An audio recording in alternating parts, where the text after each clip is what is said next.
Joining us now in the Wells Fargo Champ Golf Experience social media hub is Patrick Rogers. He and I actually talked for the first time last year when he was turning pro at the Travelers Championship. Stanford guy, so has got the brains and the athleticism. So what's wrong with you? Let's just talk about that. What's your one weakness? Because obviously you're smart and you can get it going on the golf course. I don't have my PGA Tour card yet, so I'm still working on that. Okay, and you're on the web.com tour. You already won once this year at the Columbia Championship. How do you think that maybe conditions you to be prepared for the PGA Tour? Absolutely. The web.com is a great tour. There's a lot of young, talented players, and the competition is really stiff, and it's been a challenge so far, and obviously really excited to get an early victory, but great place to learn how to be a pro and how to play a full season out on a really major tour. That win helped you move up to third on the money list. The top 25 guys will get their PGA Tour cards next season. So I'd imagine that takes maybe a little bit of pressure off yourself. It's not often that we see a guy win on the web.com tour and not make it to the PGA Tour the next year. So does that ease the pressure for you? Yeah, it's been great. It's allowed me to take advantage of some of the opportunities, like being here this week and feel really comfortable taking a few events out here on the PGA Tour and trying to make the most of those. So it's allowed me a little bit of flexibility, and obviously I feel really comfortable in the spot that I'm in, and I'm excited about my opportunities for next year. I think maybe not a lot of people out there understand how the sponsor exemption thing works. If you can maybe just explain it to us, how you got the phone call, if you have any relationship with the tournament,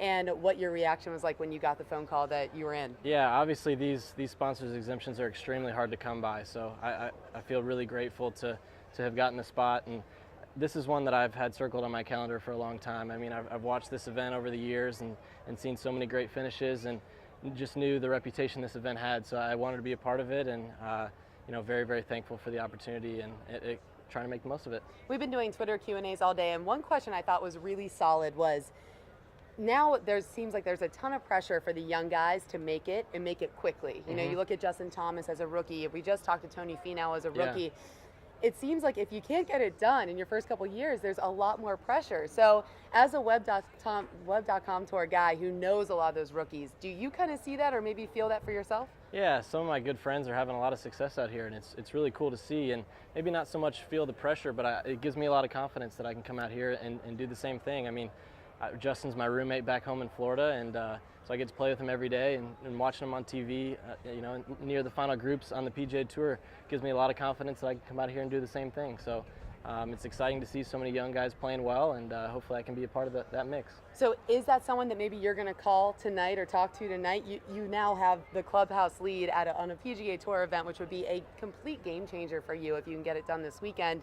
What's your plan, and how are you going to handle that maybe emotionally? We'll probably meet up for dinner tonight and just kick back and relax. I mean, hanging out with guys like him, it's a lot of fun, and it just keeps you focused on, it allows you to take your mind off the golf. And I know I'm very capable of playing well over the weekend. I just got to stick to what I know I do best. Have you found a favorite restaurant here yet in Charlotte? I'm trying to experience it all. It's a really, really fun area, and I'm trying to get into the Cowfish. It was an hour and a half wait the other night. So I've heard a lot about that place as well. It's a trying to get in burger there. and sushi joint, which is kind of the best combination of all time. It looked packed, so trying to get in there for sure. All right, very cool. Thank you so much for joining us in the social media hub.